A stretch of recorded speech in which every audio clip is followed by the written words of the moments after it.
Today, Dan is with Morgan Stanley Smith Barney. He's a financial advisor in Irvine. His previous types of occupation, he was a painter. I learned something new today. His wife is Jennifer. He's looking to maybe have children this year, no grandchildren.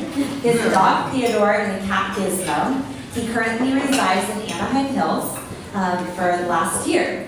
He loves sports. He'll watch just about anything, including high school football, which drives his wife nuts. He thinks that driving his wife nuts is an added bonus. I think she should come. I should ask her. He enjoys martial arts, a quiet dinner with his wife, getting the dog worked up, and again, bugging his wife. His great desire is that people will remember him for all the good he did for others. Something few people know about him: he has terrible OCD when it comes to organization. He's the type of guy that at the grocery store has to put his items in food groups at checkout, and you're wondering what's taking so long. Oh my goodness. His key to success is he never quits. It's not in his DNA. Can you please give a warm welcome to Dan Young? Yeah, the painter gig only lasted for about a month. I was in high school and I said, Grandma, I want to make some extra money to take my new girlfriend out. He said, well, why don't you paint your house? So he said, just on a daily basis, put down the hours that you work and I'll pay you $10 an hour. So every day I had about 8 hours work, but only about 2 pillars of the house actually got painted. I don't know if you can count that as a job. Today I want to talk to you as a board of director. I just want to give you a brief background on how I ended up as a board of director, and then talk about my involvement with the chamber, which is specifically membership and also helping out with this group. Kind of give you an update on where we're at in membership, and then talk to you about what we're going to be doing going forward to try to beef up and sustain membership. My business partner and I, Mark Chief, started with the chamber at the end of 2007, early 2008. This is when the wheels were coming off, and Mark and I said, well, this could be a rough ride. We should probably get out there in the community and start shaking some hands and try to figure out a way to grow our business and sustain our business. So we just simply showed up to an Orange Chamber of Profit Connection lunch over at Opus and got involved in the group. And about 6 months in, Bob stopped and said, hey, Dan, why don't you run this group for us for the next 6 months? And I said, hey, sounds like fun. So I did that for 6 months, and by the end of that term, word had gotten around that I would volunteer for just about anything. And so they asked me to join the board. And I said yes, and it's been a lot of fun. I mean, in terms of business growth, there's definitely been business there's been new relationships, but more so than that, I look around this room and I see new friends, and I see a community that I'm involved in. I grew up in Orange, was born at St. Joe's, went to Orange Lutheran High School. I love this city, and being involved and knowing my local elected officials and knowing all of you and all the businesses here has really been a great joy. In terms of the importance of membership, I mean, it's the lifeblood of any chamber. And as you can assume right now, that lifeblood has been running thin. And we're no different. It's definitely a struggle. Heidi and our staff, John Baker and Nancy Tlove, are doing everything they can. These people work so hard, you have no idea. And they sacrifice so much. That'll be $50, sir.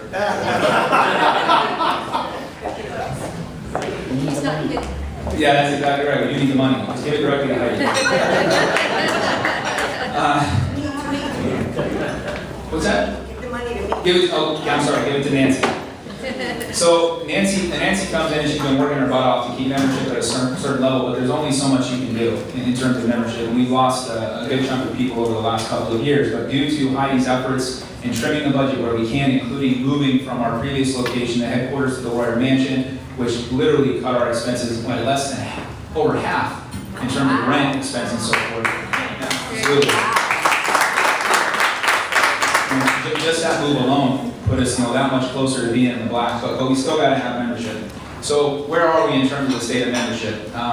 As of today, we're about 450 members.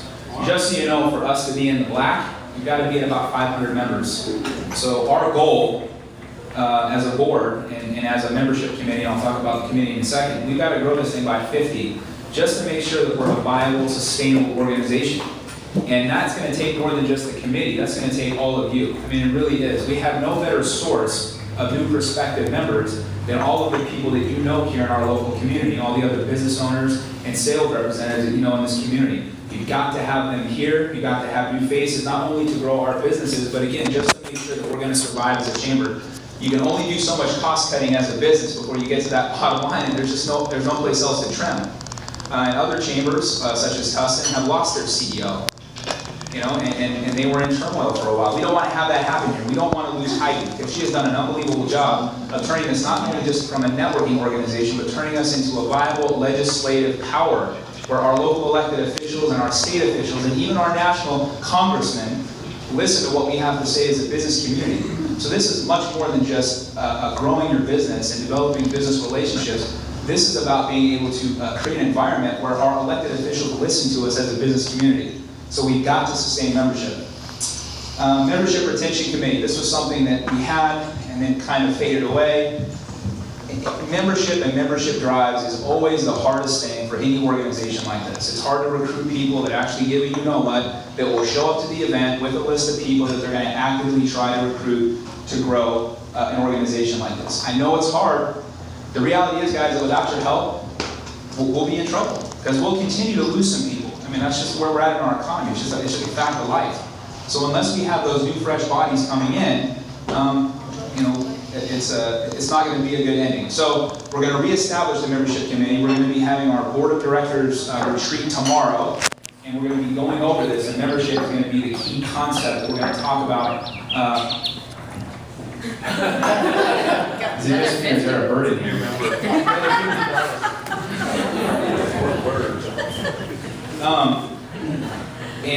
So in terms of the membership retention committee, we're gonna go forward with recreating the committee, establishing a committee chair, building it with some board members, and of course, we would ask any of you that have an interest in getting involved, above just coming and getting involved in this group here, please let us know, and we will be happy to get you more involved. And those are the types of things, for those of you that have an interest in board membership, that lead to board membership and being recognized as someone who is doing much more than just showing up to events and those types of things. Not that there's anything wrong with that.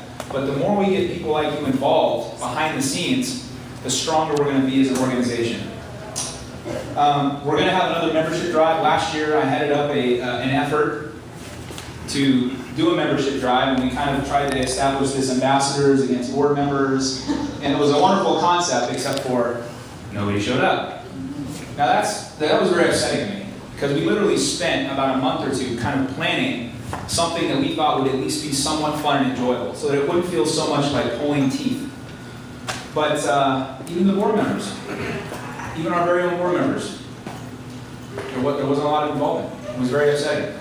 So we're going to give that another try. I don't know what the strategy is going to be as of yet, but it'll probably be sometime in April. Last year, we had a brand new member of the group, and he was the one who actually had the most new members over that month period. That was a little embarrassing to me as a board member. I'm like, wait a second. So we have someone coming off the street, join as a member, and they led this organization, this chamber, and new members for that month against our ambassadors and our board members. So, we've got to do a better job. We've got to do a better job as board members, we've got to do a better job as ambassadors, and we need your help. So as I said, we're going to have our retreat tomorrow, and I just wanted to spend a little time giving you some background on where we're at, what my involvement is as a board director, how I got involved in the board, and for my last however many minutes I have, where am I out of time? About 3.5. About 3.5? Okay. I want to get your feedback. And we have our CEO here today, we have our sales director here today. I want you guys to let us know, what should we be talking about tomorrow? What are the things that we need to do as an organization and as a board to be leaders in not only bringing in new members, but also retaining those members? What are some of your frustrations that you want the board to be aware of tomorrow when we talk? And this is an open forum, so please don't be shy. Be candid. That's the kind of stuff and that's the kind of feedback we need as a board to be able to improve upon those things where maybe we're not doing so well. Who wants to start?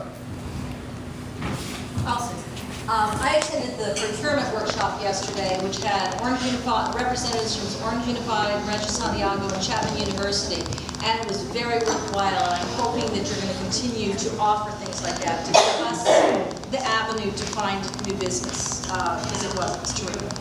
Yeah, absolutely. Those are the types of things that... Continue some of what you're already doing. Thank you very much for that. And that's the kind of stuff that Heidi and Nancy work so hard on to offer those types of events, so that we have more to offer than just some of the networking events that are kind of the traditional networking events. What are some other things that you guys would like to see happen here at the Chamber in terms of the business community?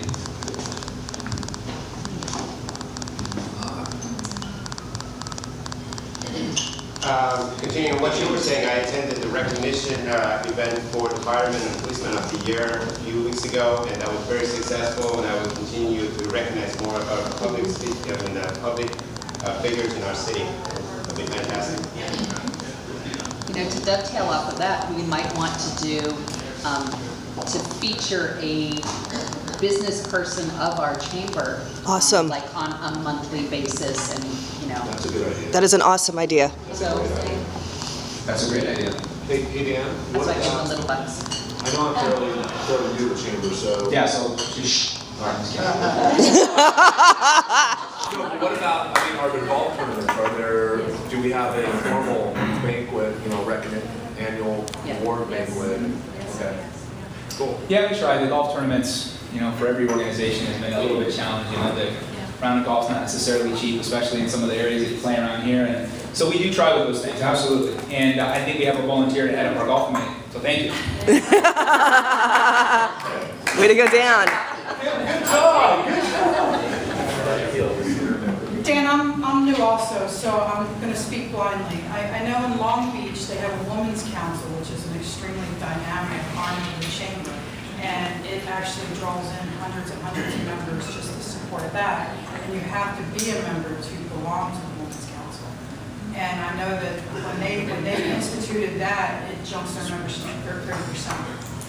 I think that's a fantastic idea. And we have talked about something along those lines in the past, but I think that that's a fantastic idea.